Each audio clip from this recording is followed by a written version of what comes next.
দেশের জনতা থাকতে কোনোদিন শেখ হাসিনার বাংলাদেশে প্রত্যাবর্তন করে রাজনীতি করার সুযোগ নেই। ছাত্র জনতাকে নির্বিচারে হত্যার দায়ে বাংলাদেশ আওয়ামী লীগকে নিষিদ্ধ এবং নিবন্ধন বাতিল চেয়ে হাইকোর্টে একটি রিট করা হয়েছে। আওয়ামী লীগকে নিষিদ্ধ এবং দলটির নিবন্ধন বাতিল চেয়ে হাইকোর্টে রিট দায়ের করা হয়েছে। এর খেসারত শেখ হাসিনাকে আওয়ামী লীগকে দিতে হবে। আসসালামু আলাইকুম সম্মানিত দর্শক শ্রোতা, আজকের এই ভিডিওটি অত্যন্ত গুরুত্বপূর্ণ। আপনারা শুনলে রীতিমতো অবাক হয়ে যাবেন। অবাক করা নিউজ, আওয়ামী লীগকে বাংলাদেশের রাজনীতি থেকে নিষিদ্ধ করা হচ্ছে। খুব শীঘ্রই আওয়ামী লীগকে বাংলাদেশের রাজনীতি থেকে নিষিদ্ধ করা হবে। ইতিমধ্যে হাইকোর্টে তারা আবেদন জানিয়েছেন। সম্মানিত দর্শক শ্রোতা, শেখ হাসিনার রাজনীতি তাহলে কি এখানে শেষ? আওয়ামী লীগ আর কোনোদিন রাজনীতি করতে পারবে না? হ্যাঁ, এটাই। বাংলাদেশের রাজনীতি থেকে, রাজনীতির বুক থেকে তাদেরকে আজীবনের জন্য নিষিদ্ধ করা হচ্ছে। কারণ তারা হত্যা মামলা করেছে, হত্যা মামলার সঙ্গে জড়িত থাকতো, অনেক অবিচার করেছে, তারা আয়নাঘর বানিয়েছে, অনেক হত্যা করেছে, ছাত্রছাত্রীদের জুলুম করেছে, আরও অনেক নানান কর্মকাণ্ডের সঙ্গে জড়িত থাকার কারণে হাইকোর্টে আবেদন জানানো হয়েছে আওয়ামী লীগ দলটাকে নিষিদ্ধ করার জন্য। যাই হোক, এই বিষয়ে বিস্তারিত ভিডিও ক্লিপ দেখলে আপনারা বুঝতে পারবেন। আমি বেশি সময় নষ্ট করতে চাচ্ছি না, আপনারা ভিডিওটি দেখতে থাকুন। গণভবন কিভাবে জনগণের ভবনে পরিণত হয়েছে, অতএব প্রমাণ করে এই দেশের জনতা থাকতে কোনোদিন শেখ হাসিনার বাংলাদেশে প্রত্যাবর্তন করে রাজনীতি করার সুযোগ নেই। যদি সুযোগ থাকতো, তিনি যদি জনগণের কাছে মাপ চেয়ে এদেশের আইন আদালতের মাধ্যমে বিচারকে মেনে নিয়ে জেলে যাইতেন কিংবা ফাঁসির কাস্টে ঝুলে যাইতেন, তাহলে তার এই দেশে থাকার অধিকার ছিল। কিন্তু যেহেতু তিনি বাংলাদেশের আইন আদালত সব কিছুকে অবজ্ঞা করে একটি বিশেষ পারমিশন নিয়ে তারপরে বিদেশে পালিয়েছে, অতএব আওয়ামী লীগের কোনো রাজনীতি বাংলাদেশে আগামী দিনে এদেশের তাওহীদি জনতা, এদেশের জনতা কেউ করতে দিবে না ইনশাআল্লাহ। অতএব আমাদের কাজ হচ্ছে এখন একটাই, এই সজীবজের জয় বলেন আর তার পুত্র সন্তান আত্মীয় স্বজন বলেন, তাদের মতো এদের বক্তব্য দিয়ে প্যানিক সৃষ্টিতে আমাদের কোনো ধরনের নাচানাচির দরকার নাই। আমাদের নাচতে হবে দেশ গঠনের জন্য, মানবতার গঠনের জন্য, বাংলাদেশকে বিনির্মাণ করার জন্য। আপনাদেরকে মনে রাখতে হবে ৭১ সালে যুদ্ধের পরেও আমাদেরকে দেশ গঠন করতে সময় লেগেছে। দুর্ভিক্ষ পর্যন্ত এই দেশে হয়েছে, বিভিন্ন ধরনের সমস্যায় পড়েছে। আমি মনে করি বাংলাদেশ মাত্র 5 দিনের মধ্যে যেভাবে ঘুরে দাঁড়িয়েছে, আমি মনে করি এই বাংলাদেশ আগামী দিনের টাইগার খ্যাত বাংলাদেশে পরিণত হবে। অতএব ভয়ের কিছু নেই। এই যতগুলো প্যানিক, এগুলো আওয়ামী লীগ সৃষ্টি করছে, ওরাই বলছে। অতএব ওরাই ডাকাতি করছে, ওরাই হত্যা চালাচ্ছে, ওরাই মানুষের উপরে বিভিন্ন ধরনের গুজব চালাচ্ছে। এগুলোতে কান দিবেন না। স্বাধীন বাংলাদেশ স্বাধীন আছে, স্বাধীন দেশপ্রেমিক নাগরিকরাই এই দেশটাকে গঠন করবে, এতে আপনাদের কোনো সন্দেহ রাখার দরকার নেই। এবং আওয়ামী লীগের যারা প্রেতাত্মা আছে, আস্তে আস্তে করে সবাই কিন্তু আস্তে আস্তে করে বের হবে। এবং এই দেশে আমি অনুরোধ করব, দল মতের ঊর্ধ্বে উঠে দেশপ্রেমিক নাগরিকদেরকে, পুলিশ থেকে শুরু করে বিচারপতি পর্যন্ত তাদেরকে নিয়োগ দেওয়া হোক। তাহলেই আস্তে আস্তে বাংলাদেশ স্বাধীনতার স্বাদ উপভোগ করতে পারবে ইনশাআল্লাহ। এটা হচ্ছে, আমি বুঝতে পেরেছি, সংখ্যালঘুদের উপরে বাংলাদেশের জনগণ কোনোদিন জুলুম করে নাই, কোনোদিন করবে না।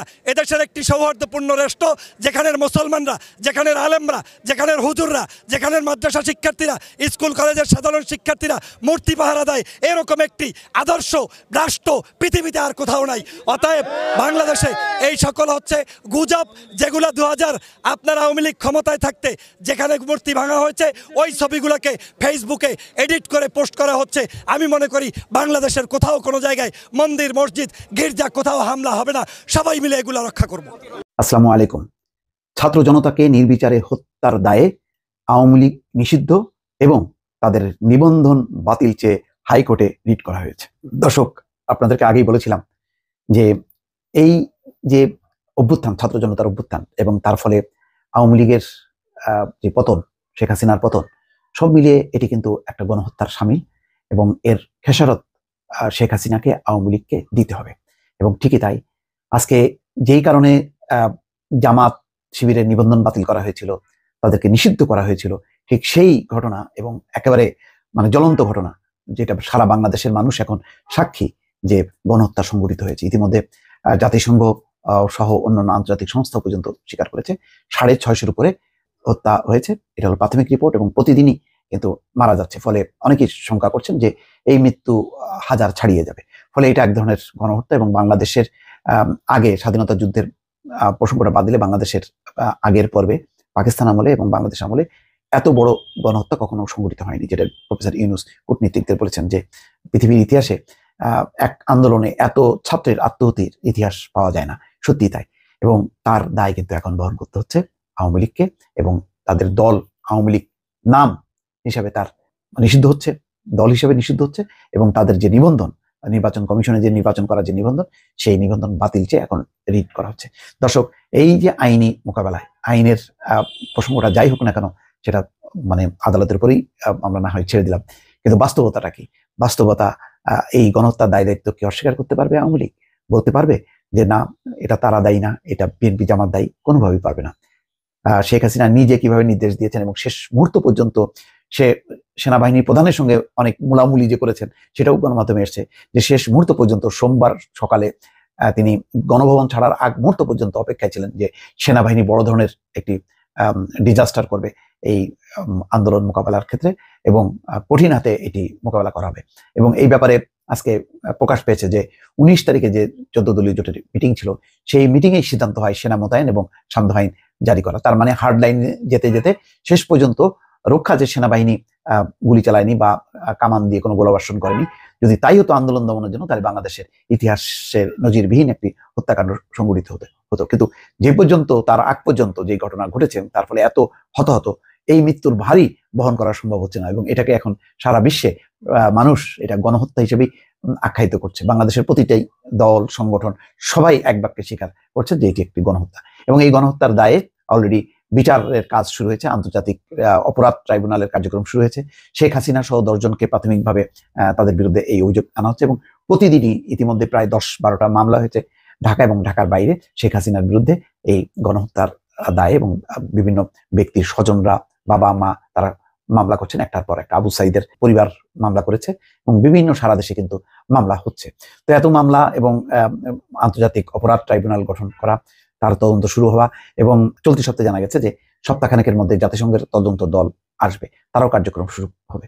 তো ফলে এর পাশাপাশি এখন হাইকোর্টে যে রিট করা হয়েছে, সেই রিটের প্রেক্ষিতে নিশ্চয়ই সেই রিট নিষ্পত্তির জন্য সেখানে আলোচনা হবে।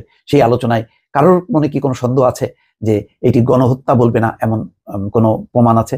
এবং এটা আওয়ামী লীগ এবং আওয়ামী লীগ সরকারের পক্ষ থেকে যে এইটি সংগঠিত হয়েছে, এই ব্যাপারে কোনো রকম দ্বিধা নেই। ফলে আওয়ামী লীগ নিষিদ্ধ হওয়ার জন্য আর সমস্ত অন্য কোনো কার্যক্রম বাদ দিলাম, গত 15 বছরের ঘটনা বলি, কিন্তু সর্বশেষ যে ছাত্র জনতার উপর যে গুলিবর্ষণ এবং তার ফলে হত্যাকাণ্ড সংঘটিত হয়েছে, এটাই যথেষ্ট একটা রাজনৈতিক দলকে নিষিদ্ধ করার জন্য। এখন কিন্তু সেই অবস্থায় চলে আসলো।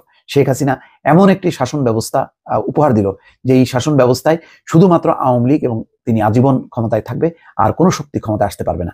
এবং ক্ষমতায় টিকে থাকার জন্য সমস্ত প্রতিষ্ঠানকে ধ্বংস করা, যেটা প্রফেসর ইউনূসও কালকে কুটিদেরকে বলেছেন যে ক্ষমতায় থাকার স্বার্থে সমস্ত প্রতিষ্ঠান ধ্বংস করেছে এবং রাষ্ট্রের সমস্ত বাহিনীকে নিযুক্ত করেছে। বিজিবি, যেখানে যার কাজ হচ্ছে সীমান্ত রক্ষা করা, সেই বিজিবিকে টেনে আনা হয়েছে ছাত্র দমনের জন্য। র্যাবকে আনা হয়েছে, র্যাবের নির্বিচার গুলিবর্ষণ, পুলিশের গুলিবর্ষণ।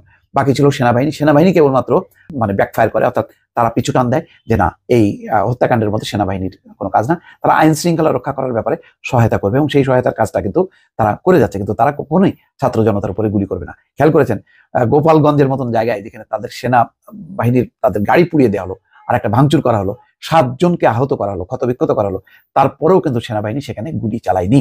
ফলে এটা পরিষ্কার যে সেনাবাহিনীকে ব্যবহার ছাড়া বাকি সমস্ত বাহিনীকে ব্যবহার করেছে শেখ হাসিনা এবং এই গণহত্যার মধ্য দিয়ে তার ক্ষমতায় টিকে থাকার আপ্রাণ চেষ্টা ছিল।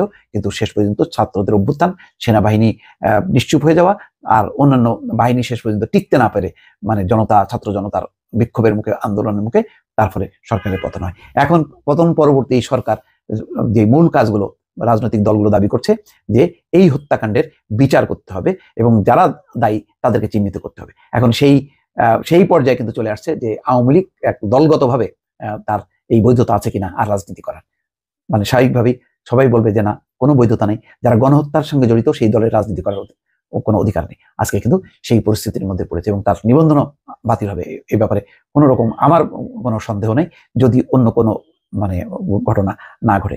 ফলে আওয়ামী লীগের যে রাজনীতি, সেই রাজনীতি নিয়ে ভিন্ন নামে ভিন্নভাবে আবির্ভূত হওয়া ছাড়া আপাতত আমি আর কোনো পথ দেখি না। দর্শক, সম্মানিত দর্শক শ্রোতা, আপনারা বিস্তারিত ভিডিওতে দেখতে পারলেন আওয়ামী লীগ দলটাকে কেন নিষিদ্ধ করা হবে।